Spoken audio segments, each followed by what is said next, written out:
In the shadowy depths of the Galactic crossroads, a sprawling tavern known for its seedy deals and unspoken rules, Kryn, a veteran assassin of the Nomads Guild, sat nursing his drink.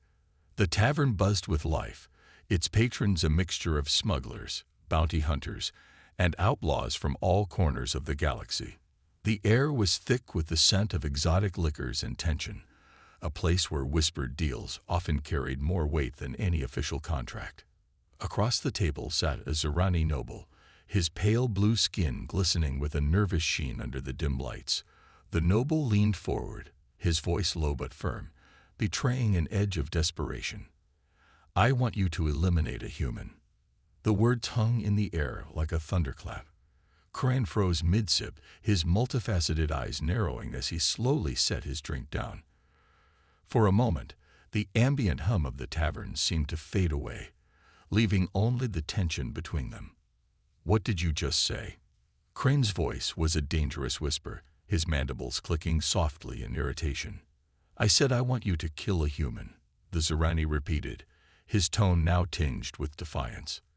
"They've been a thorn in my side for too long. I'll pay you handsomely. Name your price." Kryn leaned back in his seat, his posture shifting from casual to predatory. "You really must be as foolish as you look." The noble stiffened.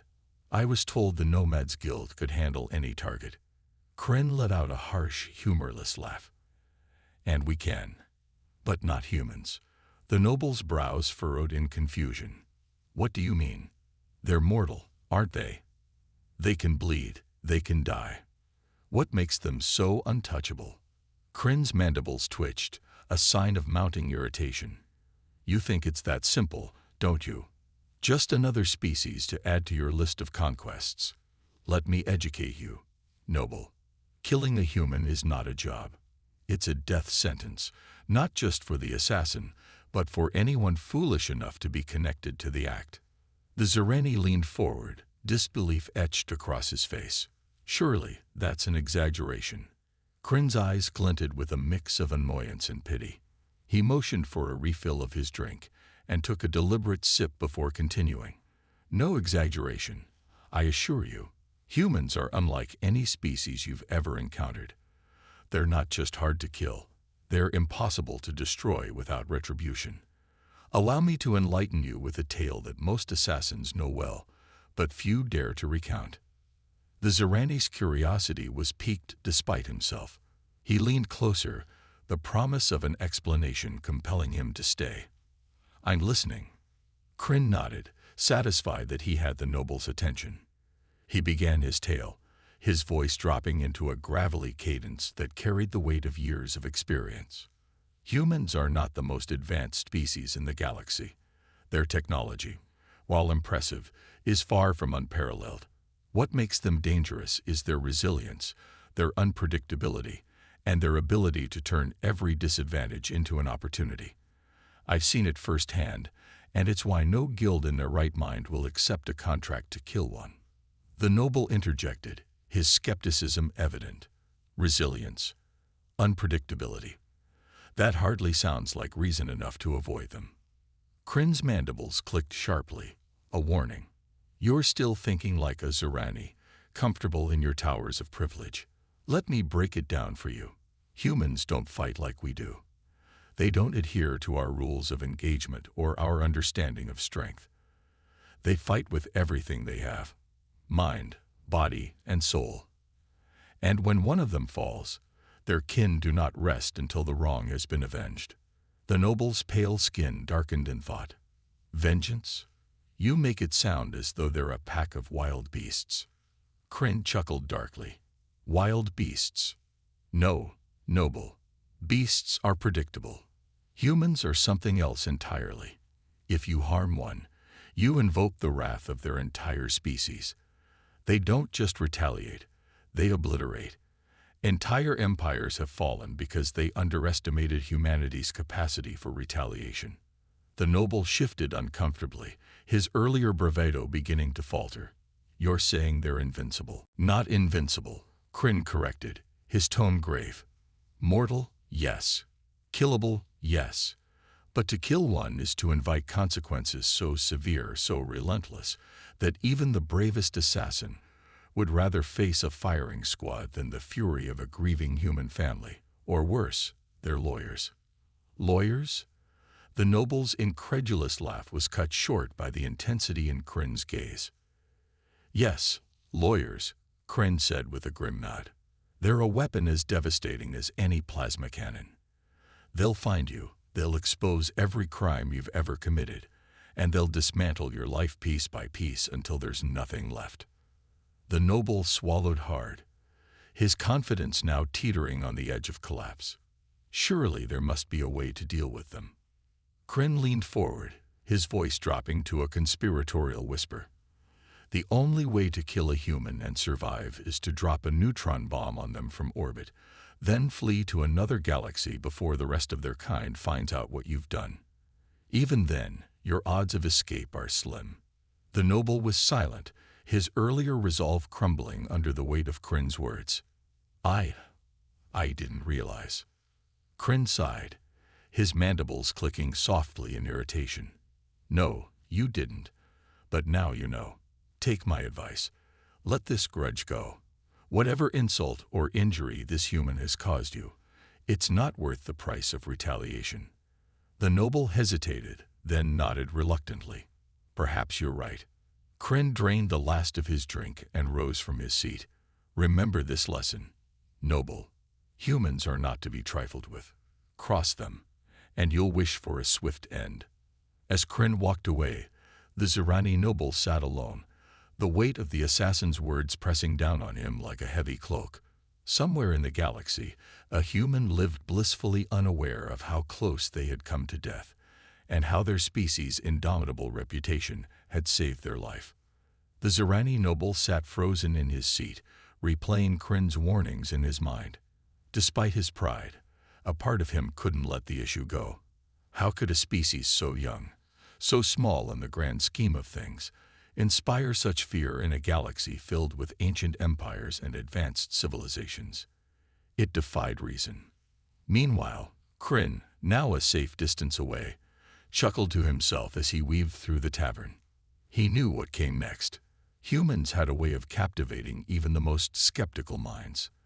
Their story was a trap, a web of resilience, ingenuity, and relentless determination that no listener could escape.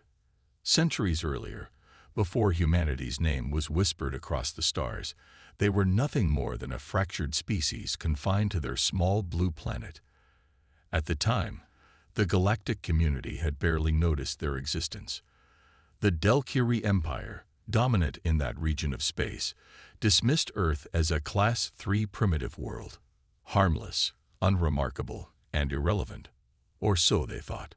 When the Delkiri Empire's expansion reached the Sol system, they didn't even send their primary forces. A minor fleet and an overconfident administrator were deemed more than sufficient to subjugate a species barely capable of leaving their own atmosphere. Their plan was simple: overwhelm the humans with superior technology and assimilate them into the Empire with minimal resistance. But humanity didn't follow the script. The invasion began as expected. Cities fell under the shadow of Delkiri warships. Communication networks were scrambled. Resistance was scattered and disorganized. Within a month, Earth's governments had been toppled, its leaders forced to kneel before the Delkiri overlords. For most species, this was the end of the story, a short chapter in the Empire's endless conquest. Yet for humanity, it was just the beginning. Kryn had heard the story many times, but it never failed to inspire a sense of awe, even in his cold, calculating heart. He imagined the chaos of that time, the desperation in the eyes of the first human prisoners, their planet in ruins.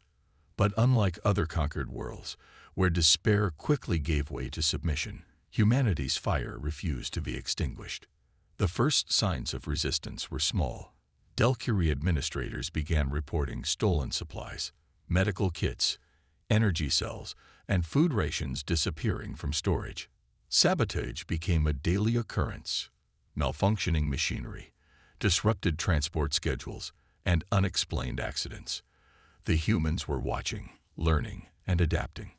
What the Delkiri saw as chaos was, in truth, the seeds of rebellion being sown. By the second year of occupation, the Delkiri started to notice something unnerving. Humans weren't just surviving, they were thriving. Their population was increasing, their underground networks growing stronger with each passing day.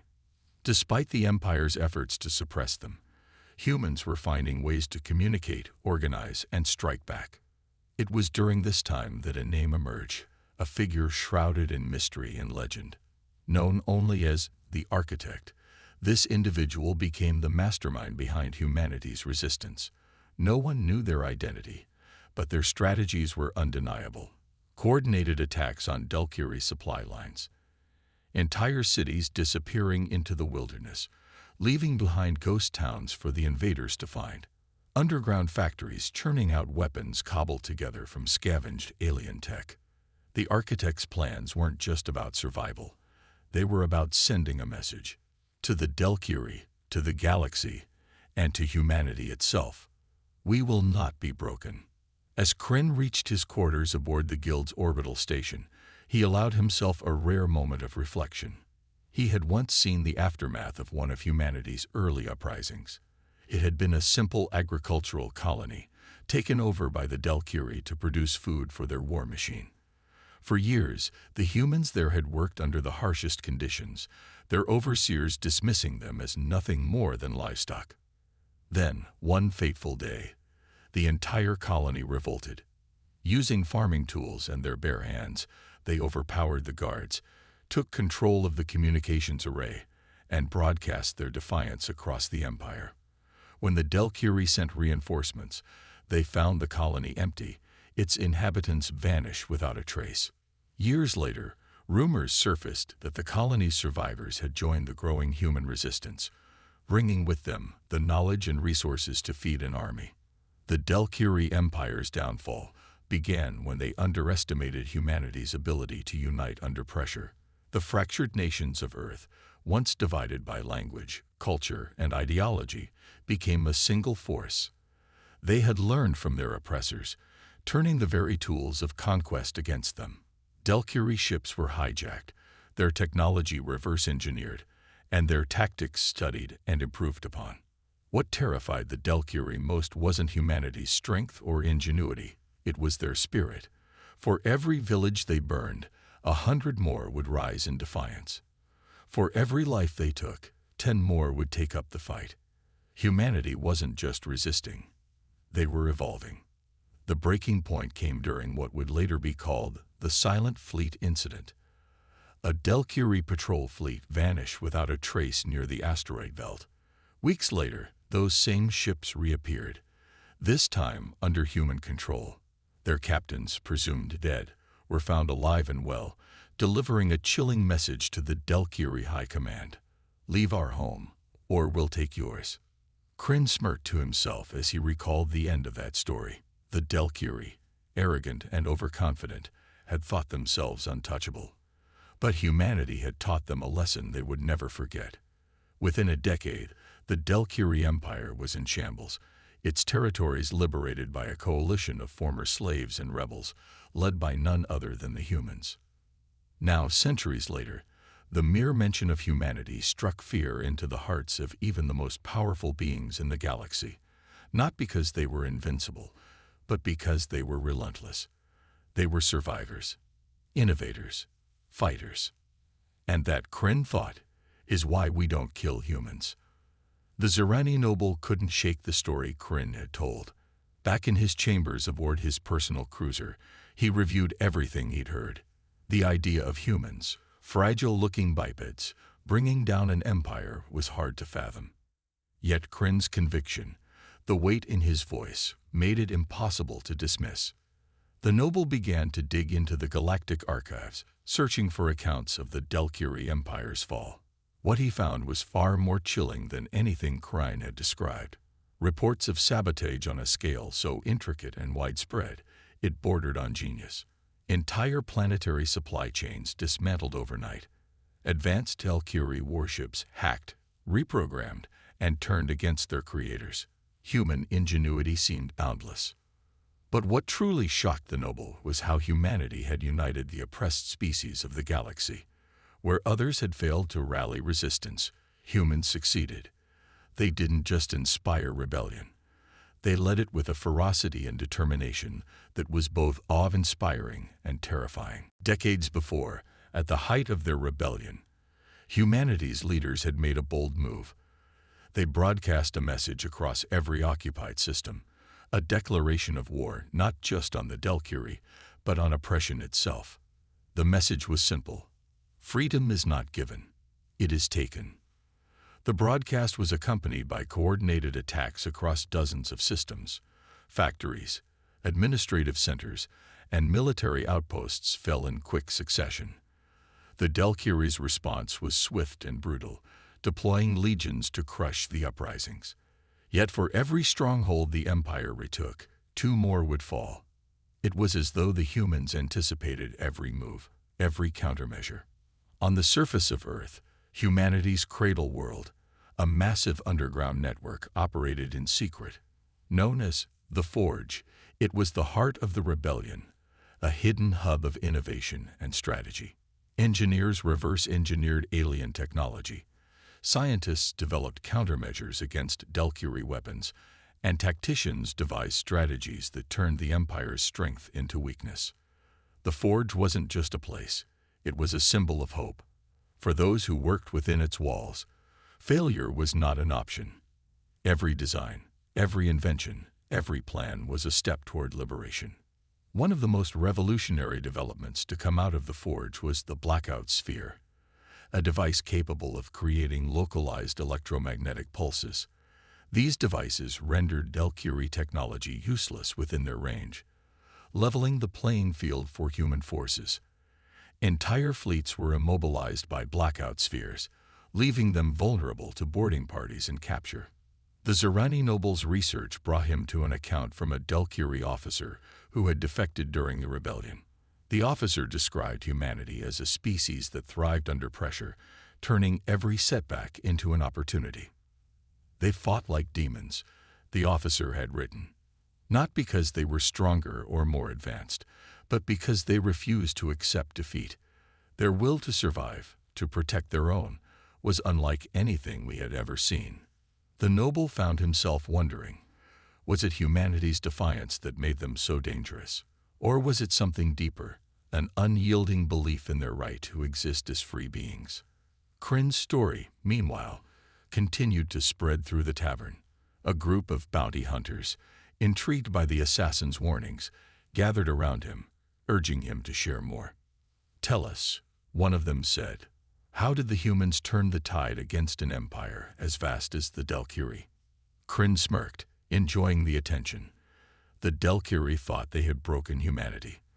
They didn't realize they had forged something far stronger. Humans don't just fight for survival, they fight for each other. That's what makes them unstoppable. He paused, letting his words sink in before continuing. When the Delkiri finally recognized the scale of the rebellion, they sent their entire 7th Fleet to Earth. Over 100 warships, bristling with firepower, descended upon the Sol system. They thought it would be a show of force that would crush humanity's spirit. The bounty hunters leaned in, captivated. "What happened?" one of them asked. Crin's eyes gleamed with dark amusement. The humans had been waiting for it. They let the fleet come close enough for their blackout spheres to work. When the fleet entered Earth's orbit, every ship went dark. Communications, weapons, propulsion, all offline. The humans boarded those ships and took them one by one. He chuckled. The Delkiri called it the Day of Silence. For humans, it was the day the galaxy learned what they were truly capable of. The noble stared out of his cruiser's viewport, his thoughts racing. Everything he'd learned painted a picture of a species unlike any other, resilient, resourceful, and relentless. He began to understand why Crin had refused his contract. Killing the human wasn't just dangerous, it was suicidal. Yet he couldn't help but wonder, what was it about humans that made them so different? Was it their history of struggle, their ability to adapt, or something deeper, something that no other species could replicate. He resolved to learn more, not out of curiosity but out of necessity. If humans were truly as formidable as the stories suggested, understanding them might be the key to surviving in a galaxy where their influence was growing. As his ship left the system, the noble couldn't shake a sense of unease. Somewhere, far away, humanity was watching, waiting, and preparing for whatever challenge lay ahead. And if the stories were true, they would face it with the same unwavering determination that had brought empires to their knees. Far across the galaxy, in the heart of what had once been the Delkiri Empire, smoke and ash painted the skies of countless worlds. Cities once glittering with the light of advanced technology now lay in ruins, the proud banners of the Delkiri replaced by the crude but defiant symbols of rebellion. The galaxy was no longer under the thumb of the Delkiri, but the chaos of their fall had set countless fires that threatened to consume the galaxy.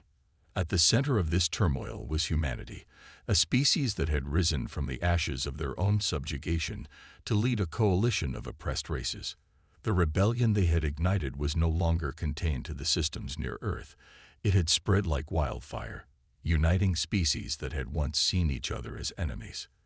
To those who had suffered under Delkiri rule, humanity was a beacon of hope. But to others, they were a harbinger of chaos. In the darkened war room of the Human Alliance's flagship, Resolute, Admiral Elena Kael studied the holographic map of the galaxy. Systems that had once been firmly under Delkiri control now flickered with uncertainty. Some had declared their independence, while others had fallen into anarchy. The rebellion had liberated billions, but it had also left a power vacuum that threatened to destabilize the galaxy. Kael's expression was grim as she addressed the gathered leaders of the Alliance. Around the table sat representatives of dozens of species, their faces reflecting a mix of hope and apprehension. Each one had a story of suffering under the Delkiri, and each one had chosen to fight alongside humanity in the hope of a better future. "We've won the battle," Kael began, her voice steady but heavy with the weight of responsibility. "But the war is far from over. The Delkiri may be fractured, but their remnants are regrouping in the outer rim. Meanwhile, opportunists are rising to take their place, and the galaxy is teetering on the edge of chaos." A murmuring of voices broke out among the representatives. Kael raised a hand, silencing them. "We didn't fight this war to replace one tyrant with another. The question before us now is simple. Will we let the galaxy burn, or will we take responsibility for the future we fought so hard to create?" While the Alliance debated its next move, the Delkiri remnants were far from idle. In the ruins of their once mighty empire, a shadowy figure plotted revenge. General Vraek, a former Delkiri warlord, had survived the rebellion by retreating to the outer rim with a small but loyal fleet.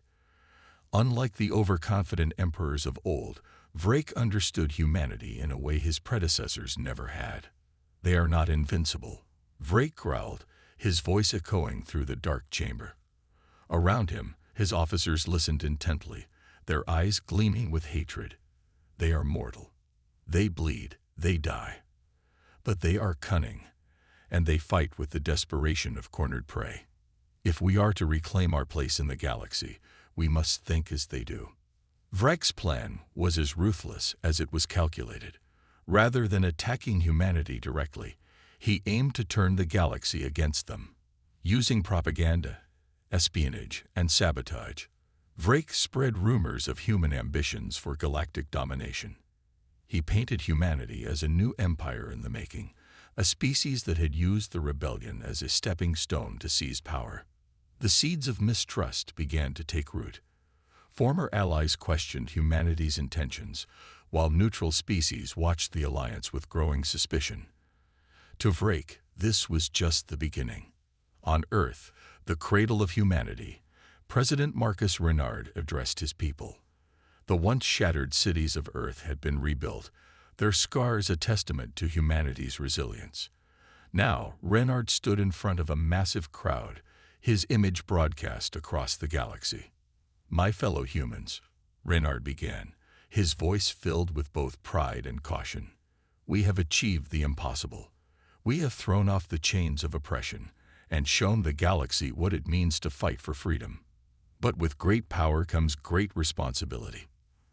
The eyes of the galaxy are upon us, and our actions will determine whether we are remembered as liberators or conquerors. His speech resonated with humans and their allies, but it also drew the attention of those who feared humanity's growing influence.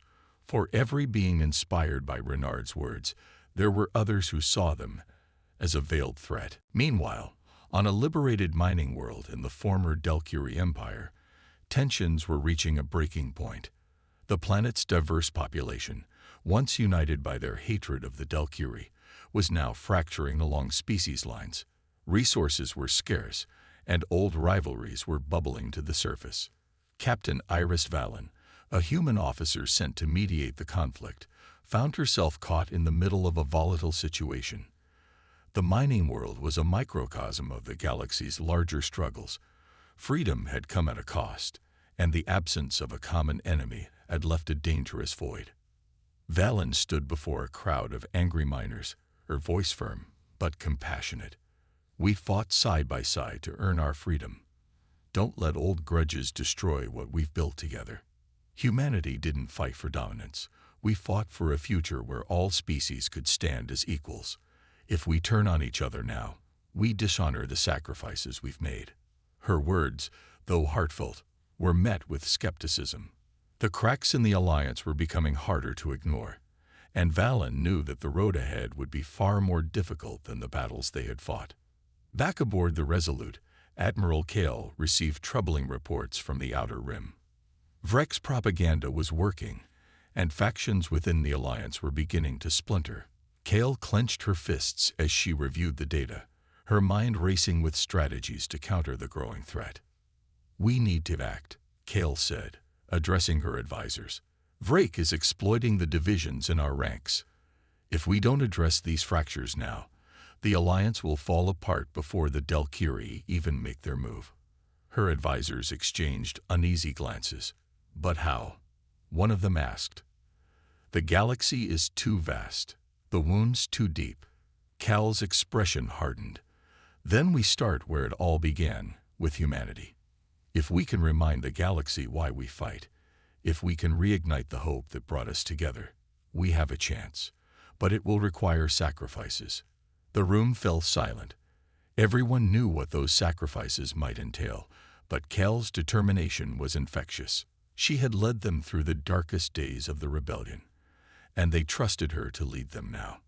As the fires of distrust spread across the galaxy, humanity once again found itself at the center of the storm. They had risen from the ashes of their own destruction to liberate the oppressed, but now they faced a new challenge, proving that their fight had been for more than just survival.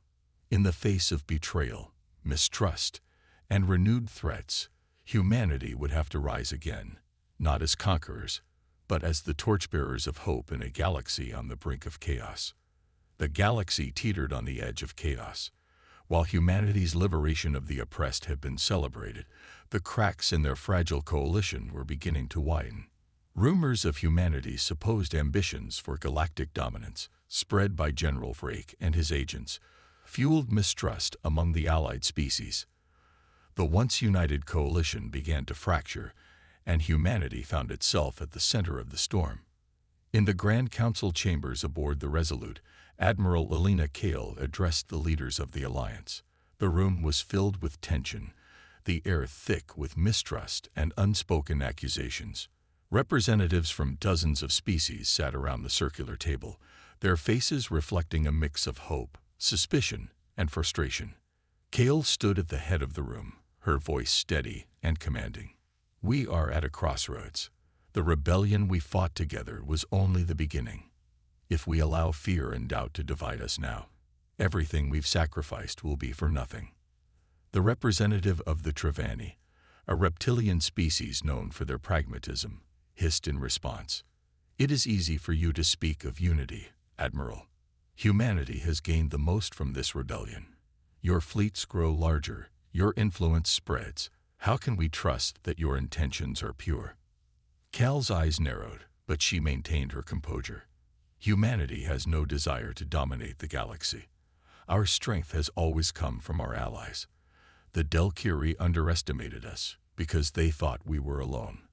We proved them wrong by standing together. Now, we must do so again. The room erupted into a cacophony of voices, each representative voicing their grievances. Kael let them argue for a moment before raising her hand, her voice cutting through the noise like a blade. Enough. If you doubt humanity's intentions, let me remind you of what we fought for. Not power, but freedom. Kael activated a holographic display, showing images of liberated worlds. Children playing in fields once scorched by war, families reunited after years of separation, species once enslaved now thriving in newfound freedom. This is what we fight for. Not for ourselves, but for the galaxy. If humanity wanted dominance, we would not have dismantled half our fleet after the rebellion. We would not have scattered our ships to protect systems far from Earth. Trust is earned, and we've proven ourselves time and time again. The room fell silent. Kael's words resonated, but the seeds of doubt were deeply rooted. She knew that words alone wouldn't be enough to hold the alliance together. Meanwhile, in the outer rim, General Vraek's plans were unfolding with chilling precision. His spies infiltrated key alliance worlds, spreading chaos and sabotaging efforts to rebuild. On the industrial world of Caliran, a critical supply hub for the alliance, a series of explosions rocked the main production facilities, leaving the planet in disarray. Vraek watched the chaos from the bridge of his flagship, a predatory smile on his face. "Let the alliance squabble," he muttered. "By the time they realize the truth, it will be too late." One of his officers, a young Delkiri eager to prove himself, approached cautiously. "General, reports indicate that humanity is mobilizing its fleets. They're attempting to restore order to the affected systems." Vraek's smile faded. "They're resilient, I'll give them that. But resilience means nothing without allies. Ensure that our operatives continue to sow discord. Humanity may be strong, but even they cannot stand alone." Back on Earth, President Marcus Renard convened a meeting with the Human Alliance's top leaders. The situation was dire. Reports of unrest and sabotage were coming in from every corner of the galaxy, and Vraek's influence was spreading like a disease. Renard addressed the council, his voice firm but laced with urgency. "We cannot fight this war alone. The alliance is fragile, but it's our greatest strength. If we lose their trust, we lose everything." Admiral Kael, present via hologram, nodded. "We need to act quickly. Vraek is exploiting the divisions in our ranks. We need a plan to counter his propaganda and demonstrate that humanity has no interest in domination." One of the council members, General Arjun Malik, leaned forward. "We need to lead by example. Deploy our fleets not as conquerors, but as protectors. Focus on stabilizing the most vulnerable systems, especially those that have been hit hardest by Vraek's agents. If we can show the galaxy that we're here to help, we might be able to rebuild the trust we've lost." Renard considered this for a moment before nodding. "Agreed.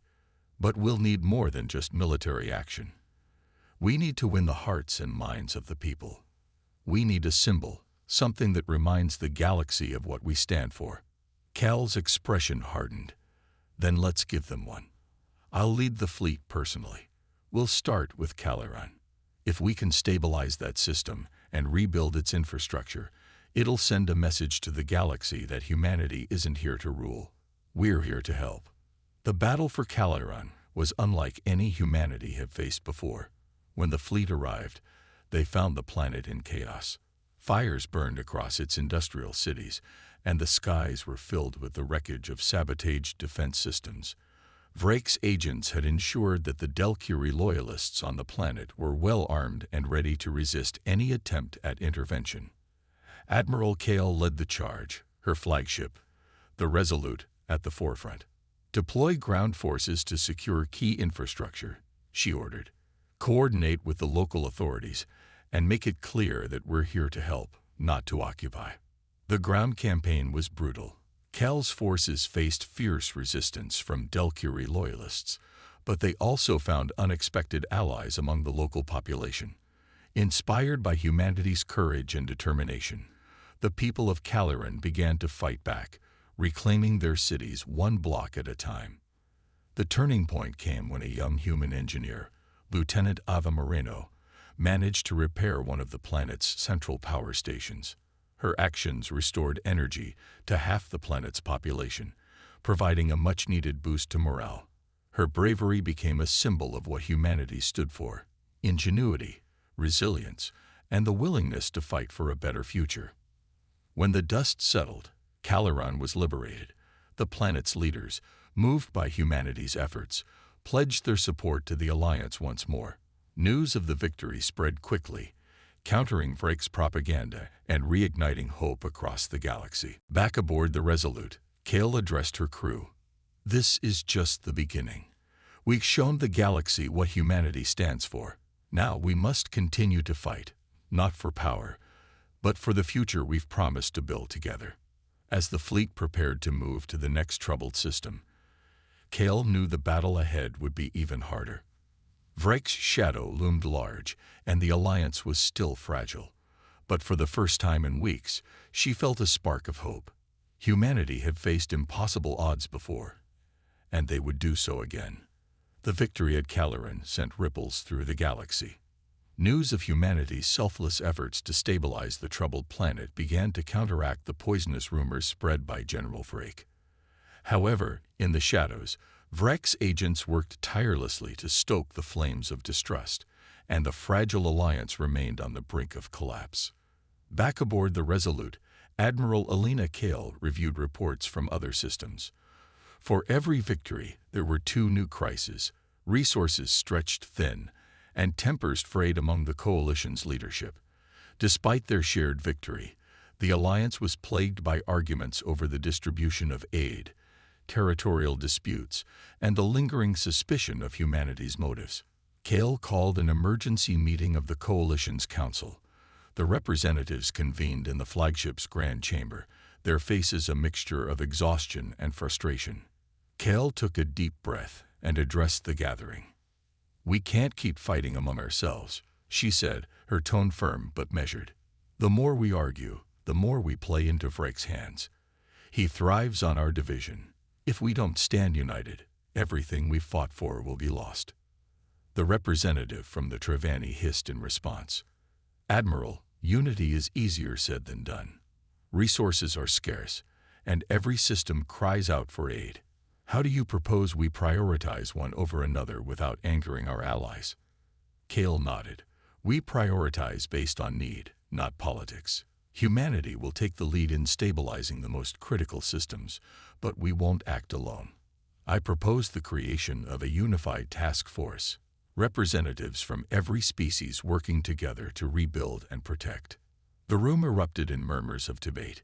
Kael's proposal was bold, but it also meant surrendering a measure of control to the alliance as a whole.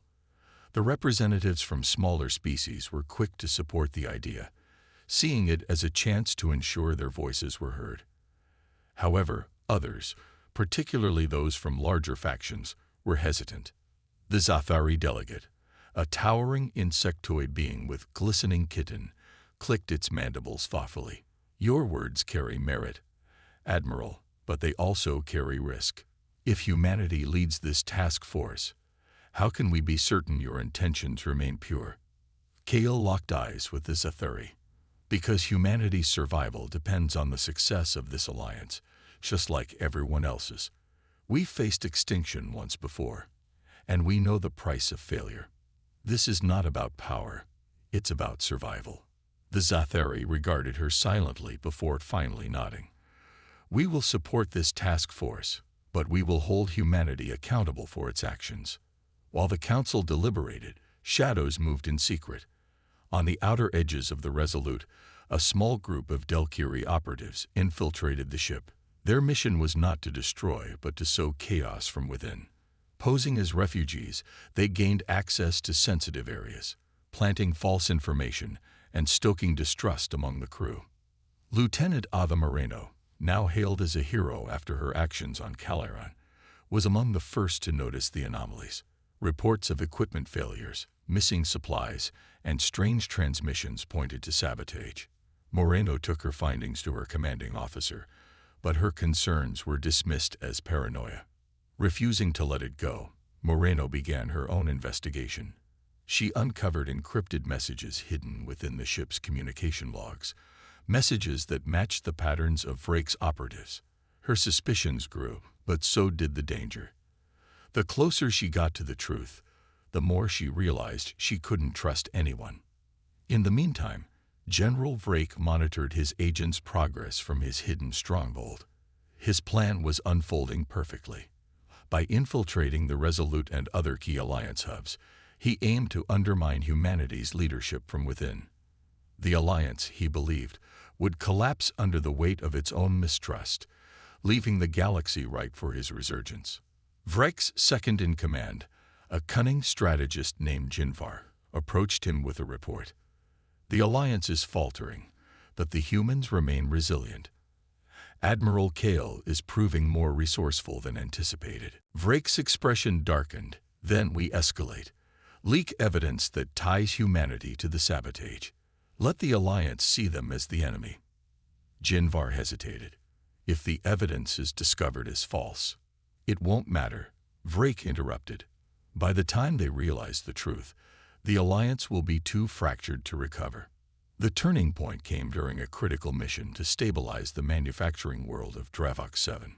The Unified Task Force, still in its infancy, was sent to the planet to secure its infrastructure and provide humanitarian aid.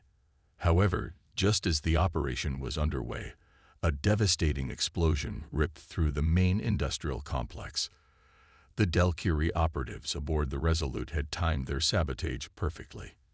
As the Alliance scrambled to respond to the disaster, doctored evidence implicating humanity in the attack was transmitted to the Coalition's leadership. The false reports painted a damning picture.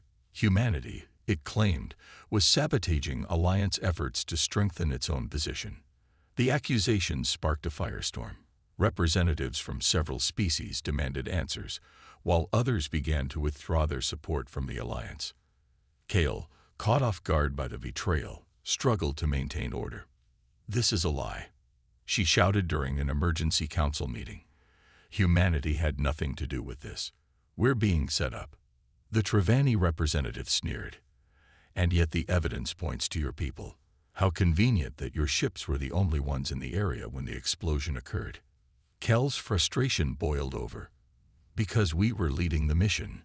Do you really believe we would sabotage our own efforts to stabilize the galaxy?" The room descended into chaos as accusations and counterarguments flew. For the first time, Kael felt the weight of doubt pressing down on her. The Alliance was crumbling, and humanity was being blamed for its failure. As the Council argued, Lieutenant Moreno made a breakthrough in her investigation. She discovered the identities of the Delkiri operatives aboard the Resolute and uncovered their plan to frame humanity. But before she could present her findings, she was ambushed by one of the operatives. A desperate fight ensued, with Moreno narrowly escaping with her life. Wounded but determined, Moreno transmitted her evidence to Admiral Kael. The proof was irrefutable. Encrypted messages, forged reports, and logs of sabotage all pointed directly to Vraek's agents. Kael wasted no time bringing the evidence to the Council. "This," Kael said, her voice cutting through the chaos, "is the truth. Humanity is not your enemy.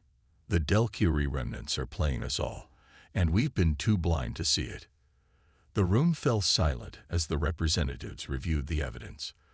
The tide of suspicion began to shift, but the damage had already been done.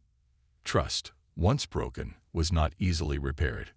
Back in his stronghold, General Vraek received word of the operatives' failure. He clenched his fists, his rage barely contained. "They may have exposed this plot," he snarled, "but the seeds of doubt have already been sown. The Alliance is weak. Humanity is strong, but they cannot stand alone forever. We will strike again." As the shadows of betrayal lingered over the Alliance, humanity faced its greatest challenge yet: rebuilding trust in a galaxy that teetered on the edge of collapse. The galaxy trembled on the brink of chaos. The Alliance, though fractured, still clung to a fragile hope. Admiral Elena Kael stood at the center of the storm, determined to see humanity and its allies through their darkest hour. The evidence Lieutenant Ava Moreno had uncovered was a turning point, exposing General Vraek's treachery and vindicating humanity. But trust, once shattered, was not easily rebuilt. Kael called for an emergency summit aboard the Resolute. Representatives from every allied species gathered, their faces reflecting a mix of apprehension and determination. Kael addressed them, her voice steady despite the weight of the galaxy resting on her shoulders. "We now know the truth," she began. "Vraek's agents have infiltrated our ranks, spreading lies and chaos. They wanted us to turn against each other, but we are stronger than that. We've faced impossible odds before, and we've prevailed. This is our chance to show Vraek and the galaxy that we will not be broken." The Zathari representative, who had been one of humanity's harshest critics, clicked its mandibles thoughtfully. "Admiral Kael, you have proven humanity's innocence, but the scars of distrust run deep. What makes you believe the Alliance can still succeed?" Kael stepped forward, her gaze sweeping across the room. "Because we've seen what we can achieve when we stand together. We liberated worlds. We toppled an empire. And now we have a chance to build something greater. But we must act quickly. Vraek is consolidating his forces in the Outer Rim. If we hesitate, he will strike with everything he has."